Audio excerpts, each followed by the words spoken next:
Apakah Anda pernah menanam kubis, tetapi hasilnya belum maksimal dan belum sesuai target yang diinginkan? Nah, di video podcast kita kali ini, saya akan menjelaskan tentang solusi-solusi bagaimana supaya produksi kubis yang Anda tanam bisa berproduksi secara optimal.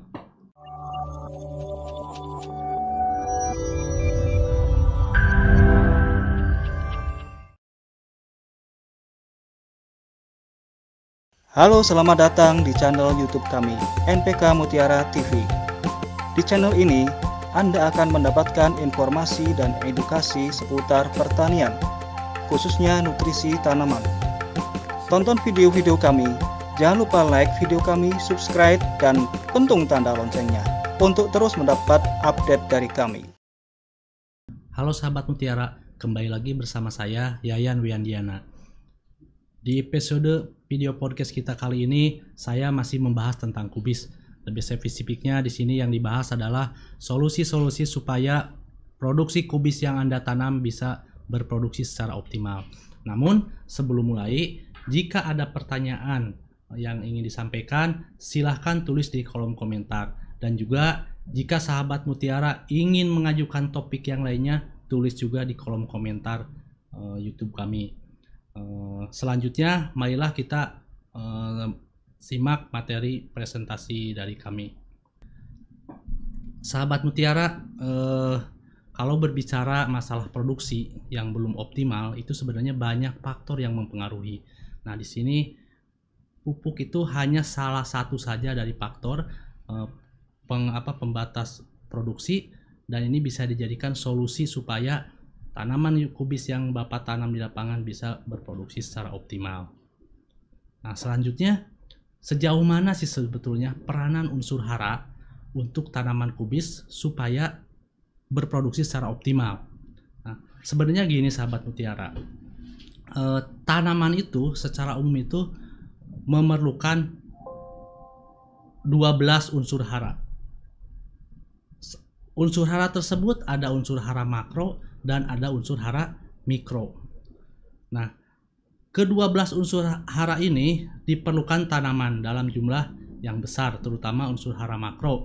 Ada nitrogen, ada fosfat, ada kalium, ada kalsium, magnesium, dan sulfur. Itu adalah 6 unsur hara yang wajib dipenuhi untuk tanaman kubis supaya bisa berproduksi secara maksimal.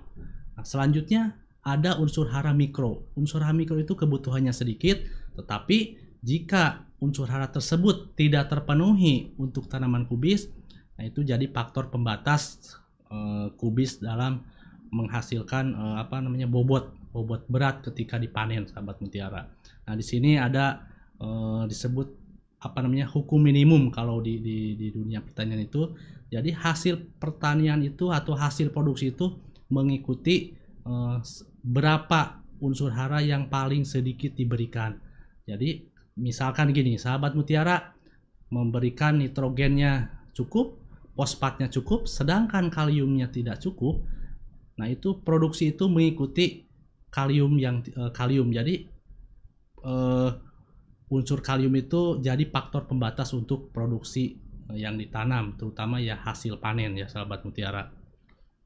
Nah, selanjutnya untuk kubis.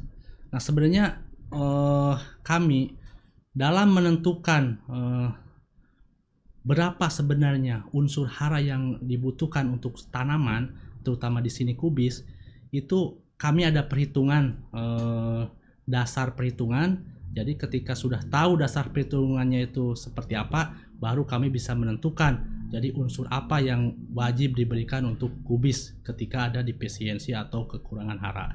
Nah, biasanya untuk tanaman kubis ada namanya nutrient removal atau nutrisi hara yang terangkut ketika panen.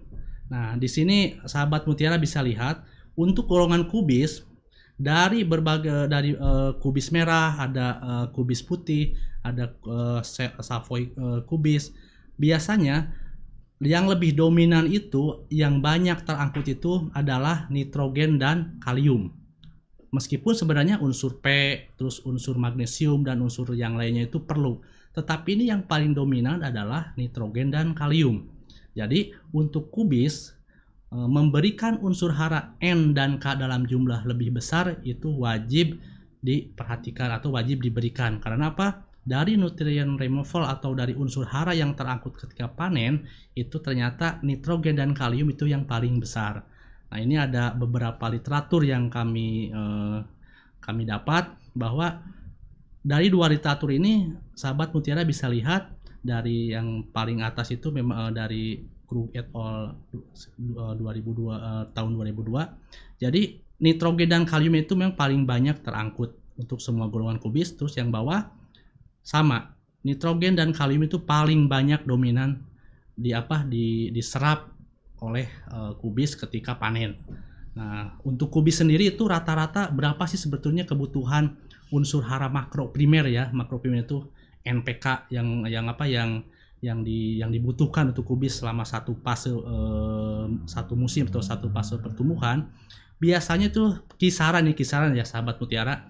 Untuk N-nya sendiri sekitar 180 sampai 200 kilo per hektar dalam bentuk N ya, dalam bentuk nitrogen. Selanjutnya fosfatnya di kisaran 50 sampai 100 kilo dalam bentuk fosfat. Terus untuk kaliumnya 100 sampai 200 kilo per hektar kaliumnya. Jadi dari sini kita tahu bahwa ya nitrogen dan kalium itu yang dominan paling banyak diperlukan untuk tanaman kubis. Nah, selanjutnya sejauh mana sih peranan unsur hara untuk pertumbuhan tanaman kubis? Nah, ini bisa jadi kita patokan seberapa besar kita memberikan nutrisi untuk tanaman kubis supaya hasilnya bisa lebih optimal.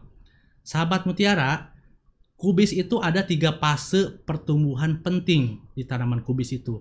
Yang pertama, biasa ada masa pertumbuhan. Masa pertumbuhan itu biasanya di tanaman kubis itu 1 minggu sampai 2 minggu setelah tanam. Itu masa pertumbuhan. Nah, di sana perlu asupan nutrisi yang banyak. Di sana perlu nitrogen yang lebih banyak, P-nya pun agak banyak, terus kaliumnya relatif lebih sedikit. Biasanya 1 sampai 2 minggu setelah tanam. Nah, selanjutnya yang kedua, ada masa disebut pertumbuhan cepat. Maksudnya pertumbuhan cepat itu di sana itu unsur hara itu diperlukan lebih banyak lagi. Karena di masa itu kubis persiapan untuk membentuk crop. Nah, di sana perlu nitrogennya perlu, kaliumnya pun perlu. Karena kalium itu fungsinya nanti untuk ke bobot. Jadi di masa pertumbuhan cepat ini unsur hara yang diberikan relatif lebih banyak terutama unsur kalium kalau untuk di kubis ya. Jadi nanti sahabat Mutiara cari pupuk-pupuk yang kaliumnya tinggi di masa-masa pas mau pembentukan crop ini. Biasanya di pertumbuhan cepat saya nyebutnya atau di rapid growth ini usia sekitar 30 sampai 40-an lah, 40 sebulanan, 1 bulan. Di sana kita usahakan berikan unsur hara terutama kalium yang lebih besar, tapi tanpa mengesampingkan unsur lainnya pun tetap diberikan. Nah, selanjutnya yang terakhir di kubis itu ada disebut masa paling penting. Paling penting kenapa? Di sini adalah pas pembentukan crop atau head formation istilahnya. Jadi di pembentukan crop ini unsur hara yang diberikan itu jelas, itu kalium yang harus lebih banyak. Kenapa harus kalium? Karena di masa pembentukan crop ini kubis itu memerlukan supaya bobotnya lebih besar lah, lebih berat. Jadi unsur kalium yang lebih banyak jelas diperlukan dalam jumlah porsi yang lebih besar. Tapi saya sekali lagi tekankan, tentu unsur hara yang lainnya pun tetap harus diperhatikan, mau nitrogennya, fosfatnya, kalsiumnya, magnesiumnya, dan lain-lainnya. Oke, jadi tujuannya pula supaya cropnya lebih sehat. Jadi kalau cropnya sehat, terus bobotnya berat, itu kan nanti produksi bisa lebih maksimal. Selanjutnya, sahabat Mutiara, berbicara sebenarnya berapa banyak pemberian nutrisi untuk kubis supaya berproduksi secara maksimal. Tadi kan ada 3 fase itu. Fase yang pertumbuhan, fase yang di fase 30 sampai 40 hari setelah tanam, terus pas pembentukan crop, itu sebetulnya berapa banyak sih nutrisi yang diberikan untuk tanaman. Nah, pertimbangan yang dipakai dalam program pemupukan kubis ini, kami sebenarnya ada dua pertimbangan. Yang pertama tadi ya, fase pertumbuhan, removal nutrien ketika panen, terus pengalaman agronomis di daerah itu, dan pengalaman petani juga tetap kami perhitungkan. Selanjutnya apa? Defisiensi hara, kekurangan hara, terus kondisi lahan dan kesuburan tanah, dan tentu curah hujan pun tetap harus diperhatikan, karena kita mupuk pun kalau misalkan nggak ada air kan ya percuma, pupuk tidak akan terserap secara sempurna untuk tanaman. Nah, masih berapa banyak sih sebetulnya pemberian nutrisi yang baik untuk tanaman kubis supaya produksinya lebih maksimal dan optimal? Jadi unsur hara itu diberikan untuk tanaman itu sesuai fase pertumbuhan tanaman kubis. Jadi tadi saya di awal sebutkan, untuk masa pertumbuhan tentu unsur hara yang diperlukan itu unsur untuk pertumbuhan. Di sini untuk fase vegetatif biasanya diperlukan dalam jumlah yang lebih banyak itu adalah pupuk yang kandungan nitrogennya lebih banyak biasanya gitu ya. Kandungan formulasi itu kandungan N-nya lebih banyak dari kandungan P dan K-nya. Terus di masa generatif seperti apa? Tentu di masa generatif itu tanaman dia perlu perlu unsur hara supaya dia tanaman itu butuh kokoh, terus butuh sehat, terus butuh untuk supaya lebih berat. Nanti kan kalau misalkan tanaman produksinya lebih berat itu ya hasil akan lebih maksimal. Nah, di fase generatif ini unsur hara yang lebih banyak diperlukan adalah unsur kalium yang lebih besar. Ini kalium yang lebih besar itu apa? Ya nanti kami akan beri informasi. Nah, tapi tanpa harus mengesampingkan unsur lainnya juga ya. Jadi tetap nitrogen, fosfat itu masih perlu. Nah, cuman porsi yang terbesarnya adalah di pupuk yang unsur kaliumnya lebih banyak, lebih tinggi lah gitu, lebih banyak gitu. Nah, itulah jadi di fase vegetatif dan generatif jelas penempatan atau segmentasi unsur pupuknya pun jelas berbeda untuk kubis ini. Selanjutnya, kubis itu sebenarnya tidak hanya butuh unsur hara N, P, dan K. Jadi itu kan NPK itu 3 unsur hara makro primer ya. Ada satu unsur hara yang jelas diperlukan untuk kubis. Apa itu? Unsur hara makro sekunder. Salah satunya adalah pupuk kalsium. Nah, pupuk kalsium itu wajib diaplikasikan tiap fase pertumbuhan, sahabat mutiara. Kenapa? Kalau misalkan NPK itu kan nitrogen, fosfat, dan kalium, itu unsur hara yang mobil di dalam tanaman. Artinya dia bisa berpindah dari jaringan ini. Misalkan di daun tua dia udah gugur, unsur N-nya itu masih bisa terdistribusi ke jaringan yang lainnya. Sedangkan unsur hara kalsium itu tidak bisa berpindah, atau kalsium itu sifatnya imobil. Makanya tiap pemupukan itu wajib diaplikasikan di fase pertumbuhan, mau fase vegetatif, mau fase generatif jelas diperlukan. Tetapi jumlahnya tidak terlalu banyak seperti yang fase vegetatif dan generatif unsur makronya ya. Jadi untuk kalsium ini tiap fase pertumbuhan itu harus diaplikasikan secara terus-menerus. Nah, sebetulnya sejauh mana sih pentingnya unsur kalsium untuk kubis? Nah, jelas gini sahabat mutiara, unsur makroprimer itu jelas itu diperlukan dalam jumlah besar untuk tanaman, karena dengan terpenuhnya unsur hara makro, nitrogen, fosfat, dan kalium, jelas produksi tanaman kubis yang Anda tanam itu bisa berproduksi secara optimal. Tetapi ada unsur lain yang memang patut kita perhatikan juga, yaitu adalah kalsium. Nah, untuk kubis sendiri sebenarnya kalsium untuk apa? Jadi gini, kalsium di dalam jaringan tanaman itu kan saya sebutkan bersifat imobil.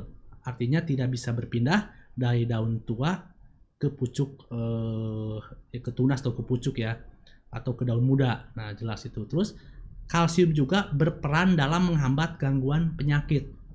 Nah, salah satunya bacterial spot itu bisa menghambat ya. Ingat, kalsium bukan mengobati, ini hanya menghambat perkembangan. Selanjutnya, asupan kalsium yang cukup bisa menghambat terjadinya tip burn. Tip burn itu biasanya di pucuk itu ada di pucuk-pucuk atau tunas tanaman kubisan ya, tip burn. Terus selanjutnya, kalsium berperan dalam kualitas crop. Nah, kualitas crop itu kan biasanya petani itu menginginkan crop yang apa? Yang enggak lembek, jadi dia padat. Nah, dengan asupan kalsium yang cukup, nanti kualitas crop itu bakal lebih baik. Terakhir, daya simpan. Nah, daya simpan itu berhubungan dengan seberapa banyak kalsium yang diberikan untuk tanaman kubis bapak-bapak semuanya. Jadi, pemberian nitrogen, fosfat, kalium, kalsium itu jelas perlu ya, untuk tanaman kubis yang bapak tanam di lapangan ya.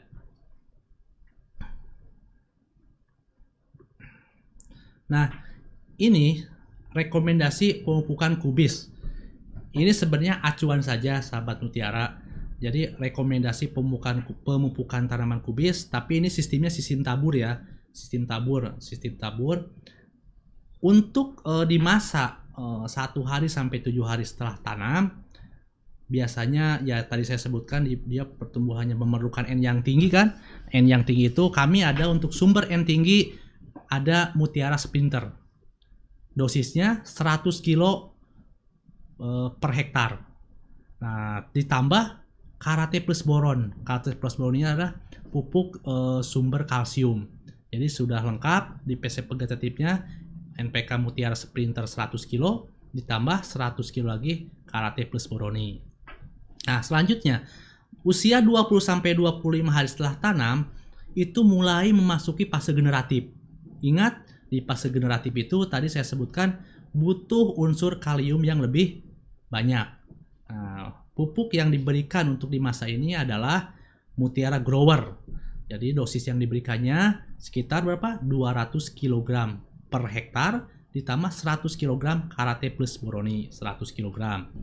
Nah, selanjutnya di usia 40-45 ini sudah memasuki masa pembentukan crop, pembesaran crop. Jadi di sini dibutuhkan kalium yang lebih banyak lagi. Nah, di sini kami ada namanya pupuk sebagai tambahan grower, Mutiara Grower ada pupuk konkaliboron. Sahabat Mutiara bisa aplikasikan sekitar 200 kg Mutiara Grower ditambah 100 kg konkaliboron ditambah 100 kg Karate Plus Boroni. Nah, ini untuk masa pas namanya maturation atau pembentukan crop atau head formation. Nah, sudah cukup sahabat Mutiara 3 kali aplikasi dalam 1 musim. Nah, sahabat Mutiara bisa lihat unsur kalsium jumlah tetap, tapi tiap fase pertumbuhan tetap ada.